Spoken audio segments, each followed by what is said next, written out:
Okay, we're live. We have had all kinds of trouble. Oh my God, I can't even with Just this. like that, we're live? Yeah, just like that, we're Wow, live. look at Yeah, that. I know. We try to do something different, and look, it gets all screwed up on my end. I've never had anything echo in my life, and now I'm like. So, anyways, how are you doing, Edgar? I'm doing all right. I'm tired. We are in the 8th week of social distancing, and I've tried to do my part around social distancing, so I haven't been out and about like I've wanted to. But other than that, life is good. I'm grateful that my family is safe and sound. Yeah, And so I'm a start there in gratitude. How about you? How are you doing? I like that. I've actually reflected a lot, which I'd like to talk about. I know we only have I want to do this really short, like not an hour, just like 30 minutes of I just thought we were going to talking. do 2 hours, Yeah, honestly. there you go. We always do 2 hours though, right? That's how our conversations always end up. We'll talk about that later, not at this one. um, yeah, I've actually done a lot of reflecting and the conversations with you and with other people in our community. And yeah, just feeling very grateful. I had a very big job shift, Okay. huge job shift on one end. And it's making me feel very grateful. But at the same time, I think people talked about this before where you feel like guilty for feeling bad about something, or almost like, you kind of wish things were different. But at the same time, it's like, don't be selfish because you do have a job and you do have, insurance and other people don't. So You know, it's a very weird place to be in, I guess. I think you're allowed to feel both ways. It's an and, it's not an or. And I think we're all humans, and we all are approaching this pandemic in a very different ways as we should, because we are different people. And so I think you are. It's not even you're allowed to feel. You can feel both grateful and scared. You can feel grateful and tired. You can feel multiple things, because that is what we are designed to do. And so the only thing you should, like, I think about this because during this time, I know that a lot of people aren't having fun. There's a lot of serious conversations happening. A lot of people are facing some very serious issues. And so I try to acknowledge that by saying that that's out there, validating those experiences. On the other hand, like, this can be also a great opportunity for some folks to lean in and try new things and live in a different space and time as well. And so I think that we all get the opportunity to well, we all don't even get the opportunity. It just happens, right? We all experience life in very different ways. And so um, I think it's okay to do both or do Right. none of it. Yeah. No, exactly. I wish I could be on that ladder, like do none of it and just sit and like relax and read a book. I've been wanting to do that so bad. And I hate saying this, but I'm actually really excited about the new Twilight series coming out, her Midnight Sun. Wait a I don't know second. what is wrong with me. There's a new Twilight series. Yeah, there's not a series. It's Edgar. What's his name? Not Edgar. Edward's viewpoint that she says she was going to bring out like 10 years ago and never did. And yeah, I'm like, I don't know why. I'm like super. I'm going to wait in line. Like seriously, like on August 4th. I love it. First I of all, think I didn't know that about you, but second of all, like, you're learning a lot about me lately. I feel like in that's weird intense. conversations. We're here. I mean, I'm here all for it, and I'm here for Edward's perspective on what happened during Twilight. Oh man, that's Doesn't hilarious. go with our title very well, but Actually, Edward's the ultimate Chingón, man. Like, he's I'd crazy. love for someone to actually tell us how he is. Like, I wish is anybody out there in the universe that's still in love with Twilight. Like, hopefully, I'm not the only Chicana out here that loves it. But I think it brings back that feeling of comfort because that was like I don't know a time when I don't know things were a little bit different and to feel that come back and just kind of get that different perspective and what you kind of been waiting for a while to come out and it's like oh I don't know kind of that feeling of when you talk about banana bread people have been talking about banana bread like crazy lately it's kind of that same thing. I feel you because I've been eating. Believe it or not, I reverted to one of my old favorites, which are hot dogs that you cut in half. And then you Yeah. put in the middle 2 pieces of bread, or if you're lucky, a tortilla or something like that. Yes. And so I've been reverting to my old eating habits, which is maybe not great, but also it brings back comfort from childhood. When I used to eat rice with ketchup, no big deal.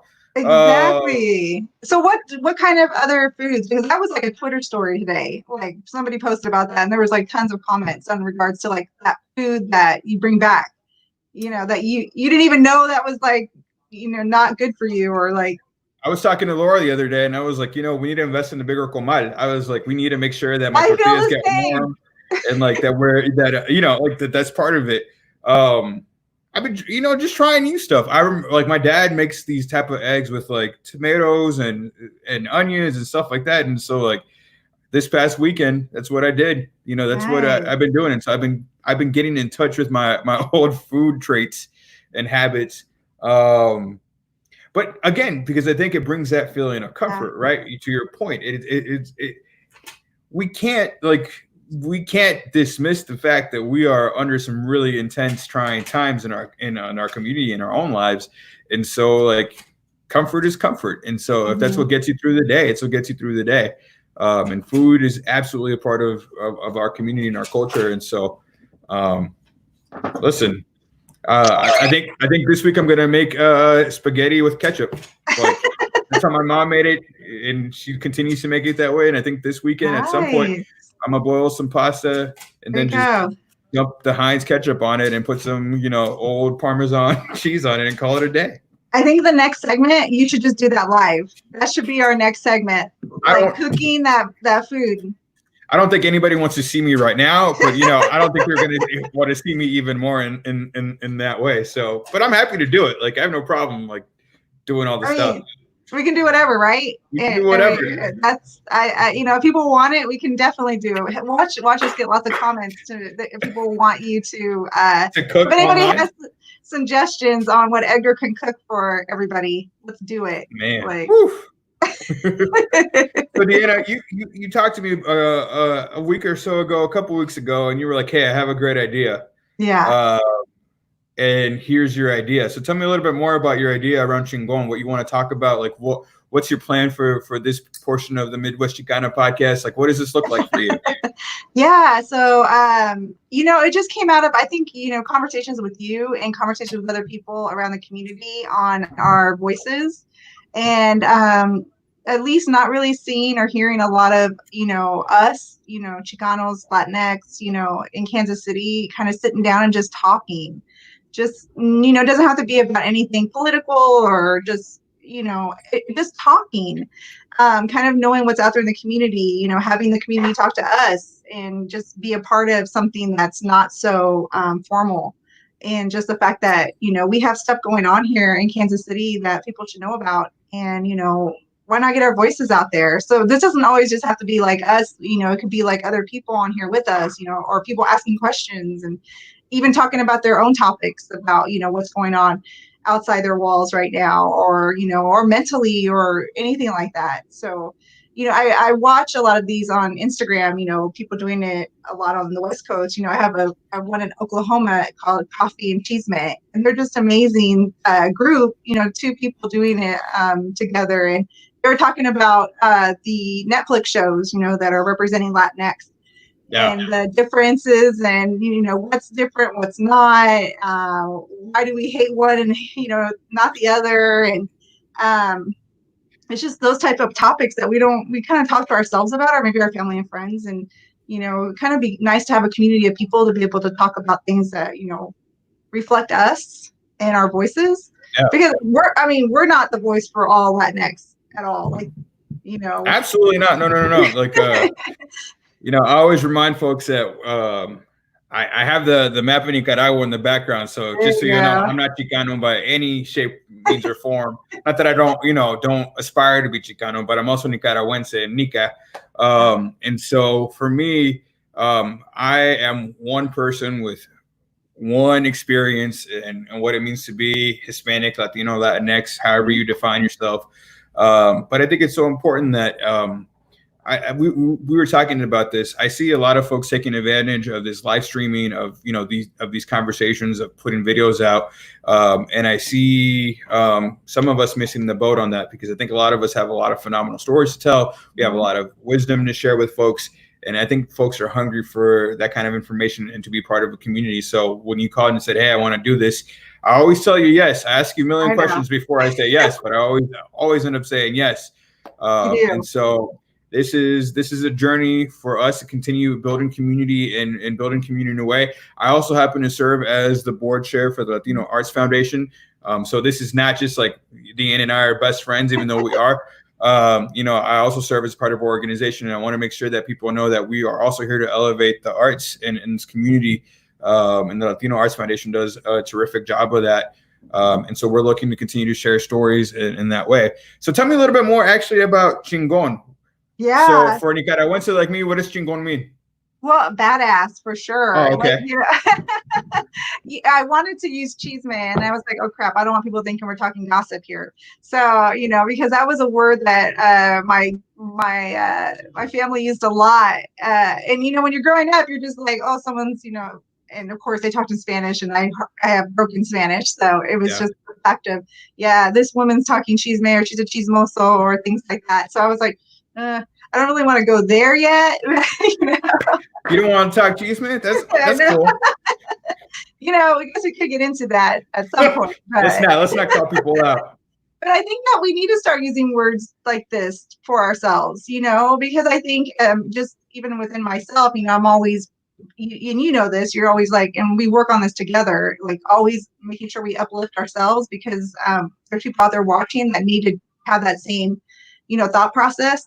And if we're not doing that to ourselves, we're showing them that it's okay to, say, oh, I'm less than, or, oh, I'm not going to be this, or, I'm not that. When in reality, we all are, right? I mean, we all come from different backgrounds. We all come from different stories.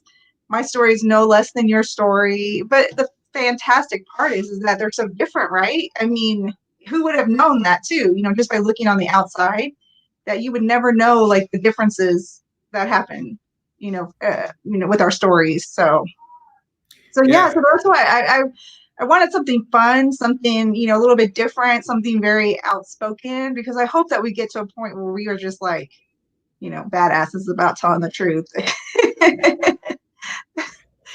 I always tell you this, it's a journey, right? You gotta navigate the space in the best ways you can, and the best ways you know how. And I think every day it's about practice. And so we don't always show up as badasses or chingons or chingones.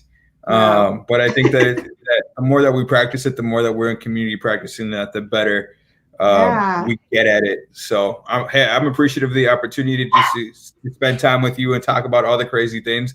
Essentially, we're having our phone conversations live. So people can judge us as they see fit. I'm sure we will get some of that. It always comes with both, it just does. Thank you, Kiana. Thanks for I see that Kiana said good people. Hey, we appreciate you too. She's doing some good work with Black Excellence, KC as well. And so I know you're doing heavy live streams out there as well. And so you're being watched, and I know you're trying to spread the message of positivity in our community. So appreciate the work that you're doing. Absolutely. Same. Amazing. I was glad to be on her segment. And I love watching, again, just realness that's going on in the community, and just talking and just being themselves. She's had some amazing people on there, and I'm learning a lot from a lot of them. So, yeah. Edgar, what I'd love to do is, because a lot of people may not know you, they probably know you, very well, but can you give us a little bit of background, especially with the map behind you, like, where you're from, and, how you came here to Kansas City, and what do you think about, like, let me see if I can point at this. You need a red light. Just need a red light. Right. Yeah. It looks like Managua. Anyways, Matagalpa is somewhere around here. So my parents are from Matagalpa, Nicaragua. And I was born in Miami, Florida. I'm the original Mr. 305, and though Pitbull took that from me. I just want everybody to know that. Yeah. Was born there. Lived there till roughly about 6th grade, and then I moved to a small place called Spokane, Washington, and did middle school there. Freshman year, I went to Cape Girardeau, Cape Central High School in Cape Girardeau, Missouri, which is 2 hours south of St. Louis. And then I came to Kansas City in 2004. Went to college, went to UMKC, got a music degree. Rough time. Got married, got divorced, had kids. What else? Sped through all that. Very quickly. Very quickly. If you want to know a question or if you want to know answers, ask me questions. I'm sure I can be more vulnerable in that space. And then, just now I'm really focused on building out an organization called the Latinx Education Collaborative. We're working on increasing the representation of Latinx professionals in K-12 education. And so I absolutely believe that that since our community is showing up in schools across the country, I think 25% of all students in the country identify as Latinx, if not Latino or Hispanic. And that number is going to be 1 out of 3 in the next 15, 20 years. And so it's so important that our students see themselves reflected in the teachers that serve them. By the way, it is Teacher Appreciation Week. So shout out to all the educators out there doing the good work, the hard work these days, particularly as, they're being challenged with virtual teaching and remote learning and all the other things that come along with that, just as an FYI. But no, it took a while to get to where I'm at and to where I am with my life and to where I'm at with my organization. And so I have the good days and the bad days, just like everybody else. But I absolutely cherish every single moment of it, even though every I don't know, maybe 10 days, I'm like, should I just quit it all and just move away, far, far away? And I always decide not to, because I think at the end of the day, we all have these days that, are trying. We all have these days and we all have these conversations that put us kind of in bad spirits. And so I try to, this about me. I've been working on my own, own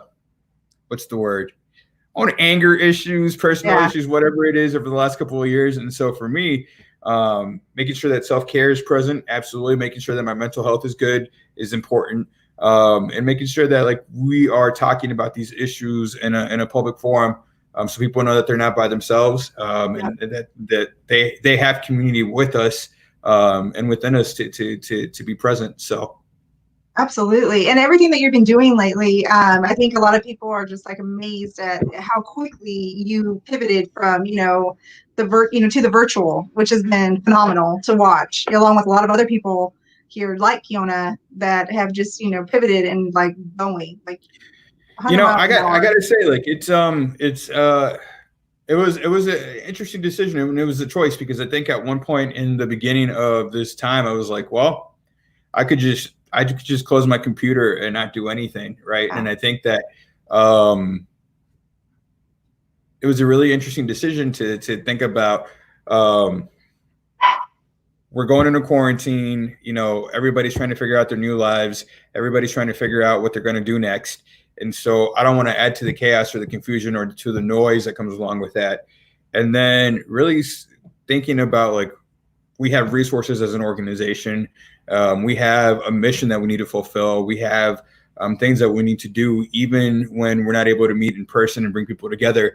And so, I settled on all right, we made 5 different commitments for the community that we serve, and being virtual was going to be a limited part of that. And I'm finding that doing this kind of work has connected us to people, just not here locally, but regionally and across the country. And so it's been an interesting time to lean in and kind of explore new things. Believe it or not, I don't like being in front of the camera. So it's a new space for me, and it's incredibly uncomfortable, but just navigating it every day and making sure that everything that we're doing has some tie back to our mission and to what we're trying to accomplish. And part of the reason that we do the work is to elevate the voices of Latinx educators in our community and also Latinx leaders. And so we've been able to do that over the last 7 weeks. And I think we'll continue to do that from now on. So I can't hear you, because here's the magic of this. You're on mute. I wanted to be quiet. I heard my dog in the background, so I'm like, ooh. So with all of that, I want to ask you something because Yeah. and I'm going to call this person out that wrote this on Facebook. She's amazing, and hopefully she'll love that I'm kind of bringing this out to the forefront because I hope other people. I don't know if a lot of people saw the post, but I hope other people will see the post or maybe think about it now that maybe the 5 people that are watching us will kind of spread it a little bit. But she asked some really good questions, and it's from Celia, and I actually reached out to her afterwards too to kind of get more detail on how I can help. But she's was kind of roughly saying as organizations kind of settle and get back together, how are we all going to work together? How will spotlights be shared? Whose ego will take a back seat? How will funds be shared? How will working together for the greater good of all communities look like? And I think that's such an honest, real thought process, right? And, for the short time that I've actually been in the world of not-for-profit in this, a year and a couple months, yeah, I totally feel a little isolated, I guess, in a way. So I'd love your thoughts on this since you've been in the world a little bit long, of course, longer than I have on that, because maybe a lot of people are probably thinking that, like, how are we all going to figure out a way to work? I mean, so first and foremost, I think that why you got to ask me the difficult questions here? Because you ask me the difficult questions all the time. Was it not on camera? you gotta these are the things that you like talking about. I know that. So yeah. Well, part of it is I think it's important that we all understand that we can only control our actions, right? Mm-hmm. I can't control anybody else's actions. I can have expectations of other organizations, but those are my expectations, and they may not be created in solid understanding of what's going on. Mm-hmm. And so first and foremost, like, I have to think about what are my actions and what am I willing to do in order to work together. And so, I mean, I've been guilty of it in the past. Scarcity mindset is a real thing, and being worried about dollars and like who's getting what. And that's a very real part of the nonprofit world. And also, we can also live in this space where like everybody has a role and everybody has a place in this work, and we all have to accomplish it together at the end of the day, because there is more need than there are resources. And so whoever wants to be in this work, whatever that work looks like, whether it's in service of our community, in service of others, whatever that is, like we have to learn how to work together. But that is a personal thing. Like I have to learn how to reach out to folks. I have to learn how to be better at replying. I have to be better at, what's the word? Like making sure that we're building relationships in a way that's meaningful, not just for yourself, but for others. And that takes a lot of practice and a lot of work. And so the other thing I will say is like, we got to give people grace, which is a hard thing to do, because I think that we all tend to make assumptions in our brains about like, oh, I sent this email out and nobody responded, or, oh, I texted this person and they didn't respond, or, oh, this person said this and now I'm hearing this and da da da da. And so like, we tend to live, maybe, I'll just say I tend to live in that space. Maybe it's not anybody else, and maybe it's just me. I live in that space too. And I think there's a lot of people, and I hope they're listening, maybe they're living in that space too, but we don't get to talk about it a lot. But I also think it's important to understand, and like, we have to, I personally, I deal with that in the space of, you know what? I don't know what's going on in anybody else's lives. Mm-hmm. I just don't. I don't know if they're having a bad day. I don't know if they're having a bad week, a bad year, whatever that looks like. I don't know what's at top of mind. I don't know what their biggest concerns are. And so I always try to give folks grace and make sure that I understand that, you know what, that's what I seek from others and myself, right? And so when I'm not at my best, or when I'm not doing what I need to be doing, or when I'm occupied by other things or preoccupied by anxiety, fear, whatever it is, like I want people to give me grace. Now, that's a personal thing. And so can we all work together? Absolutely. Are there going to be egos involved? Absolutely. Like, are we going to have feelings in the mix? Absolutely. Yes. However, it is up to me to control my own actions and my own emotions, and make sure that regardless of what I perceive others to be saying or doing or whatever, that I at least have an open space and create an open space to see if I can collaborate. Now, that doesn't mean that I'm going to like accept like disrespect and all these other things. Like, you figure that out along the way. But we're not here to do the work on behalf of us. We're here to do the work on behalf of the community. And at the end of the day, like that should be the driver for me. when I think about supporting Latinx educators, I think about not just the educators themselves, but the students that they're in front of every day. And so that's to me is my contribution to that. And so if I ever feel like I'm competing against anybody, or if I ever feel like, I don't know, resources may not be there, you know, I have to double back to the mission, and I have to double back to why we're doing this. And I always think about effectivity, like being effective, effectiveness, I should say, not effectivity. I don't know if that's a real word or not, but if I just coined it. It is now. So, you know, we have to keep going back to the mission and to the why of what we're doing things. And sometimes when you do that, it helps you navigate these spaces a lot better than when you don't. And so, but everybody has bad days. Everybody's got emotions. Everybody's got feelings, and everybody's entitled to their feelings. That's the other state. Like, people are entitled to their feelings. And so I can't control people's feelings. I can only control my own, and I can only control my actions. And so I try to live in that space. Now, I haven't always been this way. And what you're seeing for me right now is probably a little bit more evolved than it was a year ago, 6 months ago, 2 years ago, 5 years ago. And so, you know, are there people that I need to apologize to? I'm pretty sure there are. I'm pretty sure that right now. If you're watching, let me know. Please don't. Just reach out to me, direct message me, and we can handle that. But you know, we're all imperfect, and we all are we're all human at the end of the day. And so, you know, I try to give that space to folks to be human.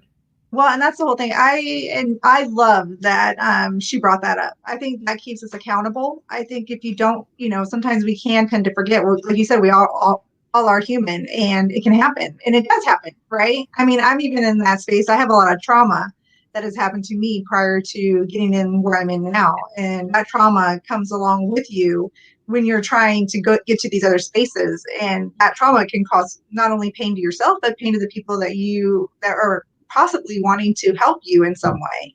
And you know, you and I talk about that a lot. We could go into a whole episode about mental health and you know, family history and just everything that's happened in the past. And at the end of the day, I think we're all just trying to do the right thing, and sometimes we just don't know how to navigate, you know.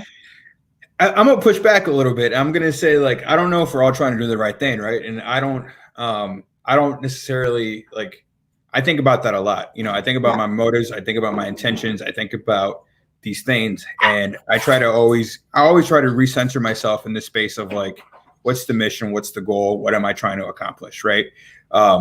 And I'm also learning that, you know, we tend to live in this, like, binary world around, like, good versus bad. And sometimes I think there's way more gray in spaces than there are versus good or bad.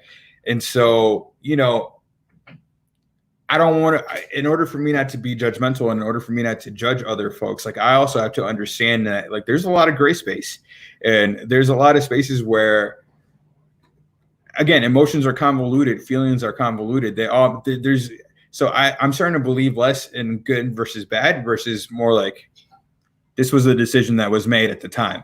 And so if you can provide me context for it, like, I may understand the decision. I still may not agree with it, but it was a decision.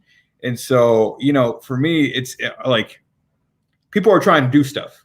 Yeah. And that, you know, that's what I say. I don't say, like, people are trying to do good or trying to do bad. So it's more like people are just trying to do things. And so are those things that I can support, or those things that I don't want to support, and why or why not? Like, so now that we're kind of on the topic of, like, you know, how we're working in the not-for-profit world, how we're working in the community, you know, what we're doing. I want to go back to a comment you just said. Sorry, this is like an interview process. You're good. Yeah. You know, but you know how you said, you know, you feel like sometimes you need to apologize to somebody, but then you're not really sure if you should. You know, it's like, and but then it goes back to, at that time that something happened, you know, were you in a space that, you know, you needed more growing, or maybe they needed that, you know. But do you ever feel like you need to go back to somebody maybe even 2 years later and be like, damn, I effed up on that? You know, and I'm a, you know, almost like I'm a different, you know, not a different person, but I've grown a lot, and I feel like maybe now is the right time to connect. I did that with somebody. I honestly did, just recently, because I put my own, what do you call it, stereotype, you know, biases in there, and just took it for what it was. And I did come back and apologize, because that was all me. And now it's like a good thing, you know. It's almost like you meet people at a weird time sometimes. Yeah. And was that the right time? That was all of 2016 and 2015 for me. So I totally understand. You know what I'm saying? I think so. I'm gonna shout out Luis. Do good work and then wash your hands. That's right. Do good work and then wash your hands. I love that. I'm gonna take that with me. I appreciate you sharing that, Luis. I gotta tell you this, like when people talk about apologizing for things, I've learned this the hard way, and Laura's taught me this. Laura has taught me this really well. By the way, Laura's amazing. Laura, yes, shout out to Laura. Shout out to Laura. She's taught me this, and this is also like a part of reconciliation, which is like when you apologize, are you apologizing to make yourself feel better, or are you apologizing to correct a wrong or to right a wrong? And so I think, you know, I'm learning about apologies in a very different way, which is like when you do something wrong, absolutely apologize, but you also have to sit. You also have to sit in the, like, you have to understand like why the wrong, like you, before you, if I called you a name, Deanna, and then I apologize to you like 2 seconds later, like, does that make a difference to you or not? Like, I need to sit with my offense and I need to understand what made it offensive, and I have to learn and process from it. And then if I've done the work, like then I can go back and say, here, I understand this and do a real apology. And so are there people that I absolutely need to apologize to? Yes. Are there people that I don't want to apologize to, but I absolutely owe an apology to? Yes. Are there people that need to apologize to me? Probably. I tend to forget, you know, like I tend not to carry grudges. Tend to not. Doesn't mean I said I don't. But Luis is full of wisdom today. I can only apologize to myself for overthinking or not placing enough thoughts in my actions. Yes. I love that. I think that's great advice. And I think that we need to start sharing that amongst our community, because I feel like, especially in our communities and Latino communities, you know, we do have that. At least I do.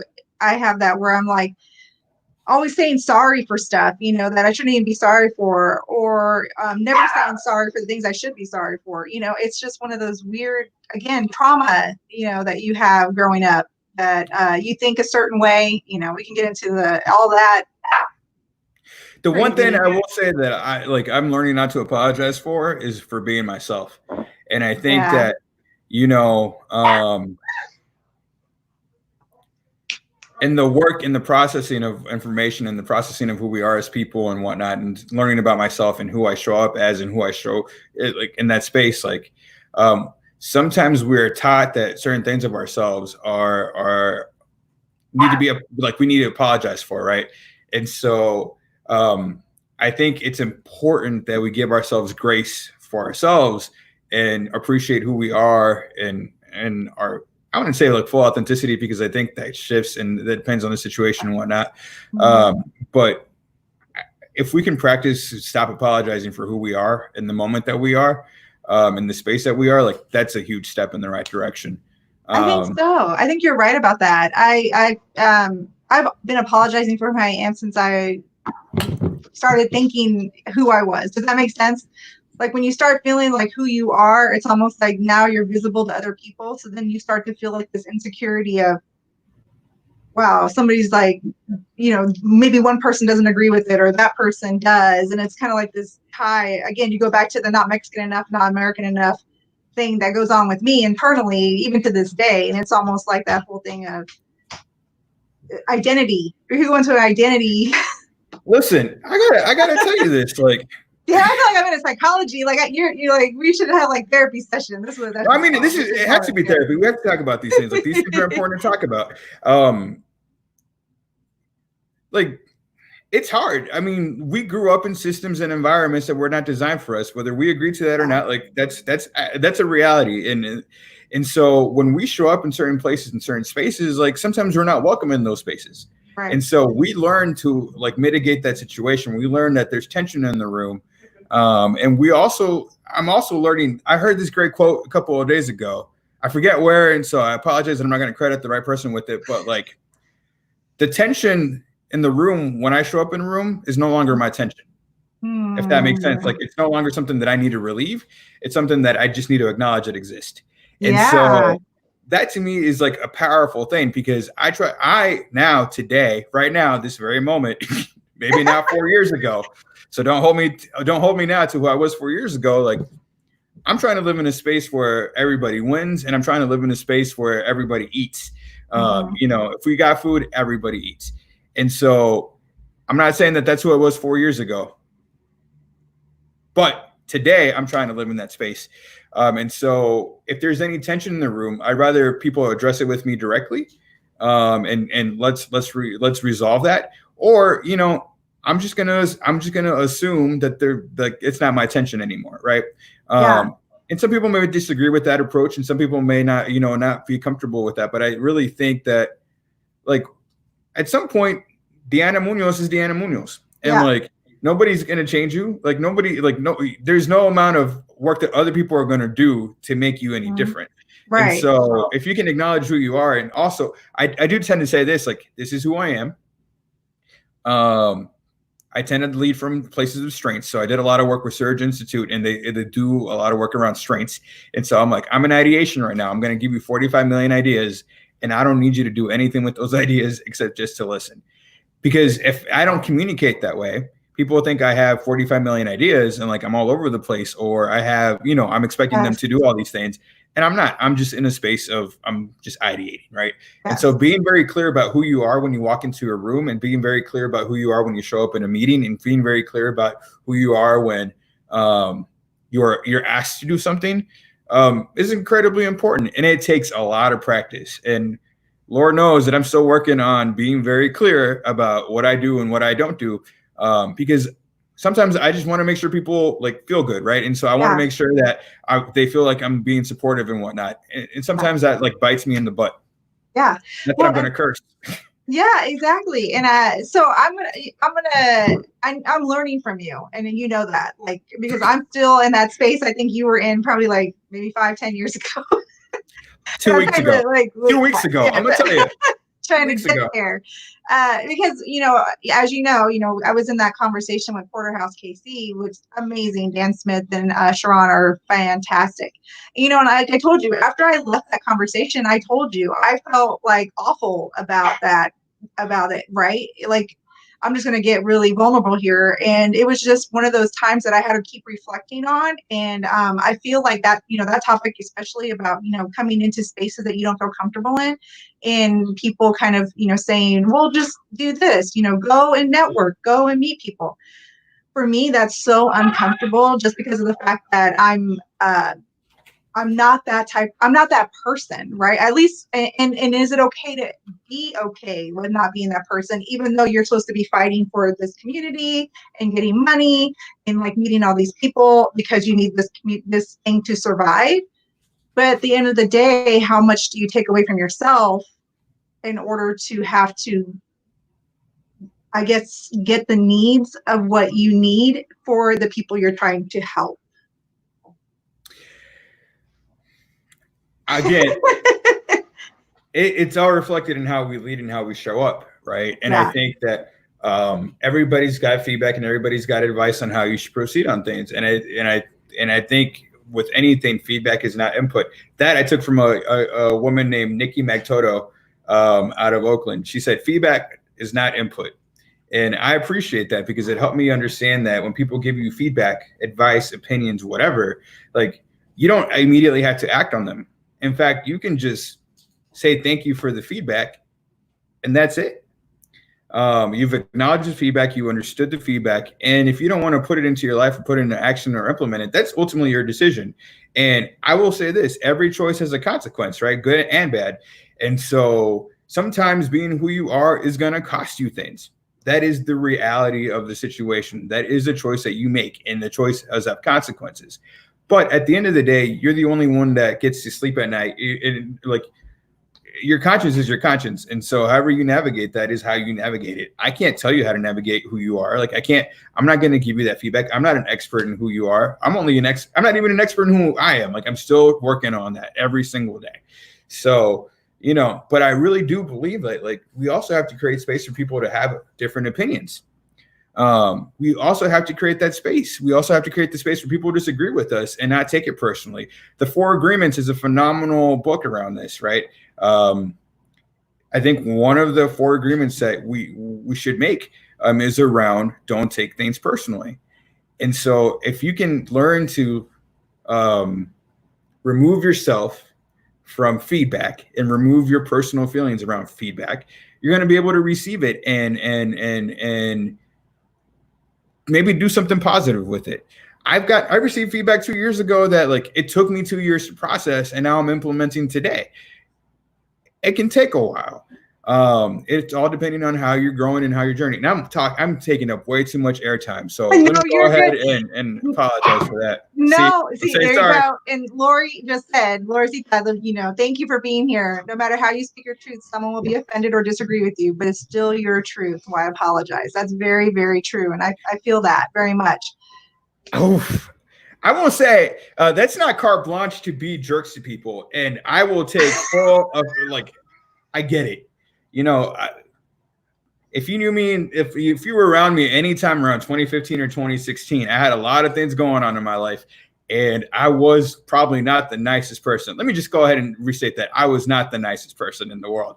And so one of my biggest learning lessons from that time is I didn't address my own issues, and I wasn't addressing my own anger, and I wasn't addressing my own pain, that it bled out. I thought I had it under control, but no, it absolutely bled out. So there are people that I still need to apologize to say, like, you know what? That wasn't how those things should have not happened, right? And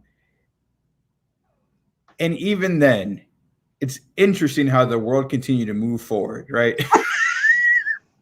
Without you apologizing. Without me apologizing. And it's not that I don't think about it, and it's not that I don't carry that with me, and it's not. At the end of the day, I think the time comes when you get to reconcile, right? And sometimes you may never get the opportunity to apologize to somebody. And sometimes you have to carry that weight with you for the rest of your life. Mm-hmm. And I think that's just part of life, Mm-hmm. But to your point, Lori, I appreciate you, first of all, joining us and being a part of the conversation. I mean, you're right. No matter how you speak your truth, somebody's always going to be offended or disagree with it, but it's still your truth. There is a way to speak your truth without being unkind. And I didn't always know that difference. So, I'm learning. I'm getting better at it. Well, and I think and your background's very different from my background too. And it's like I grew up angry. I was a teenager, very, very angry. I remember I would go to the grocery store just thinking I'm gonna be mad all the time because I don't want anyone to beat me up. I was like so afraid that I would get beat up anytime I went anywhere that I was like, I gotta look hard, I gotta look mad. And I think just I know people are gonna be like, what the freak does that even mean? But that's just kind of what I had to do for survival for myself. Because again, I didn't fit in anywhere. I grew up in 25 different places, never had a real high school, hung out with many different people, and you just get to this point where it's like, you really don't have anybody, you're kind of by yourself, and it's like it's survival mode almost. So yeah, it's anger can do a lot to you. I got a lot of thoughts on survival because I think my parents are immigrants that came to this country in 81, and they worked really hard to survive, and they worked really hard to try and thrive. Right. And I think surviving and thriving are two very different things, and they require two very different skill sets and two very different state of minds. Mm-hmm. And I think for me, to share it into your journey, right? Like I try to survive myself, and I try to survive very differently because I was in a space where I was the one out of two Latinos in an environment where there was like that wasn't welcomed or appreciated. And so surviving there looks a lot different than the way it looks like in your world. And I will also say that it causes a lot of damage mentally, physically, like a lot of things happen because of that kind of work and that kind of environment. And so what I'm trying to do for the latter half of my life, I don't know how many years I have left. I could have 30, I could have 2 days. Who knows? If I have 2 days, like make sure that this goes viral. I'm just trying to thrive in the next 20 to 30 years. I'm trying to live in that space where my mindset is not one about survival, but it's definitely one about thriving and being in good company, and being amongst friends and people who are supportive, and not giving space to those who aren't, and not giving a lot of your mental space. I think about people all the time that I think hate me, right? All the time. They live in my brain rent free. And if they could pay some bills, like I'd be rich. Yes. And so I don't want to live in that space anymore. And it's an active decision for me to say, you know what? I'm going to go ahead and shift. I'm going to go ahead and shift and think differently about these things. I'm going to go ahead and get the support that I need in order for me to make that shift. Because it's otherwise, I don't want to spend the next 30 years of my life angry, bitter, disappointed, or whatever. I don't want to do that.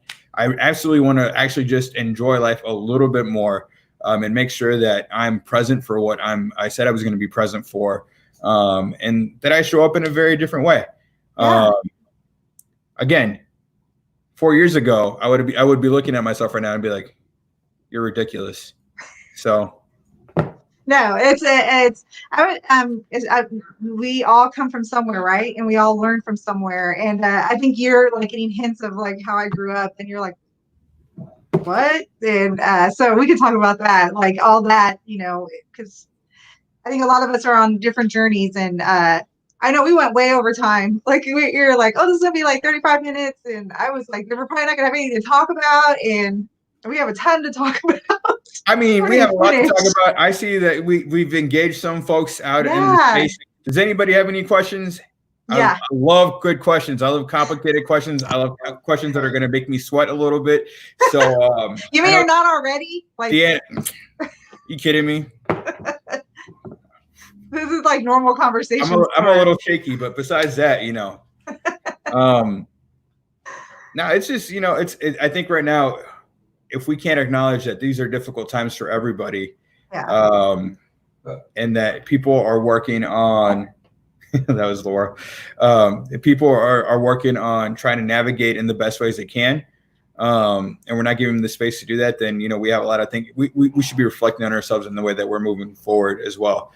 Well, I think this is a great platform. Again, we're just this title here. It's just like, hopefully we can get more people. Like, I'm so glad we had the people engaged. I didn't know if anyone would even come on, but this is amazing. But this is where it's like we should all be talking and sharing and just being honest with each other, and being vulnerable with each other. It's just, Hi, Claudia.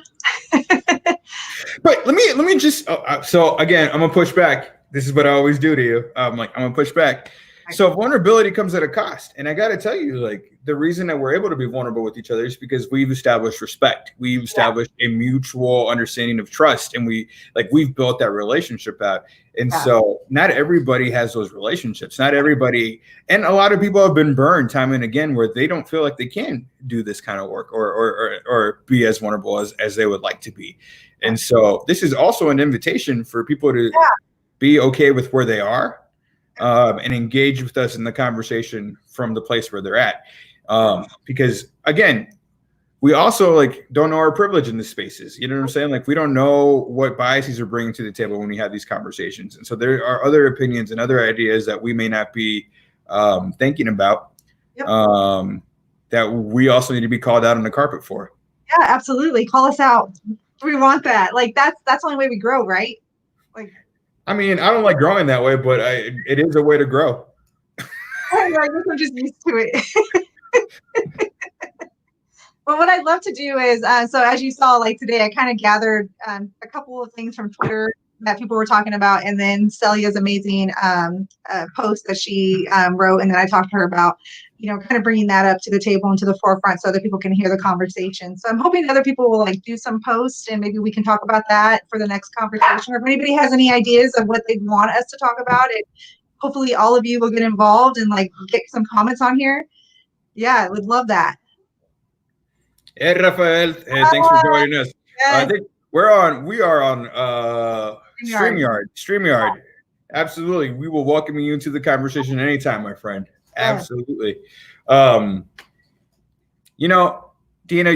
I always tell you this, you have a lot of great ideas. And so I'm just appreciative to be a part of it. I'm appreciative that you've trusted me enough to be a part of your dreams as well, because I think it's important that People know the incredible work that you do every single day to elevate the voices of Latino artists in our community, particularly those that have difficult having access to these platforms and find it difficult to, to navigate these environments. I will also tell you that like you've been doing this, how many, 10 years? Yeah. 10 plus years working on the Latino Arts Foundation, at least the mentoring portion of it, and doing that kind of work and paying for out of your pocket. And I don't think a lot of people see that. I don't think a lot of people know the difficulties and challenges that you've experienced and you faced to get to where you are today. And so I think a lot of our community is judged on what we perceive as like overnight success stories, right? Like all of a sudden you just made it, not understanding that you spent 10 plus years, a decade of your life, planting the seed, not knowing if it would ever harvest into anything. And so that's important for people to understand as well, that these are journeys that aren't traveled over a day. These are traveled over a lifetime. And so and with that, I'm just going to say that I think that's why I have so many ideas, because I never really was asked about doing ideas, or had the platform. So with the Queer Eye, I was given a platform and I'm sharing it. That's all that's happening here is like, I have the access, just a little bit, tiny little hole of an access. And why not share it with everybody? Hopefully that will help, others that, just even this, getting their voices out. I think that's so important because we forget about the ones that are forgotten about sometimes, because we kind of put our communities in a bucket, and our communities aren't all the same. There's so much inequity within, and the ones that are usually forgotten are the ones that don't have the access to even know about us. So yeah, I will also say that our communities are among the most resourceful, and they are among the most innovative, and among the most powerful that there are as well. And so it's also important that we recognize and highlight our community as from a position of strength as well. Even though they may not have what is traditionally seen as access, they have a lot of other qualities and abilities that make them incredibly successful in this environment as well. And so I just want to make sure we shout that out and elevate that as well. Absolutely. Yeah, so, we do. So what's next? Yeah, when are we doing this again? How does this work? It's Mondays. I put it for every Monday. Sorry, I just added you.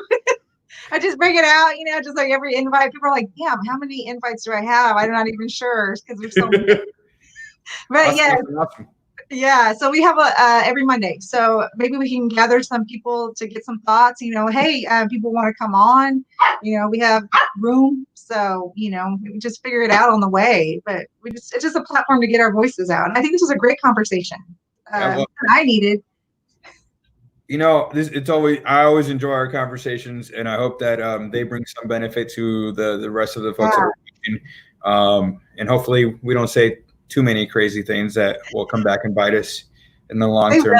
They do. Hey, they will. It will. It's all good. Yeah. Exactly. Well, awesome, Deanna. Well, I look forward to seeing you next week. Yes, and thanks, Melissa. Yes, hopefully I'm glad that you guys think it's a good idea. We have a couple more coming in. Roundtable. Yeah, I like that, Jocelyn. That's a great idea. You love the roundtables, Edgar. I absolutely love roundtables. I think they're great. I think the more people around a table, the better. Yeah, absolutely. I think that's a great idea. See, we already have idealists coming in. This is nothing that we needed. A lot of producers of the show happening right now, so we're gonna have to credit a lot of folks moving forward. Well, bring in the comments, bring in the ideas, and then we'll just figure it out every Monday. Maybe we can just figure it out as we go. So yeah, that's what we do best. Absolutely. Thank you, everybody. Appreciate your guys' comments and time. And we'll see you. Everybody keep being Chingón. Yeah. Bye.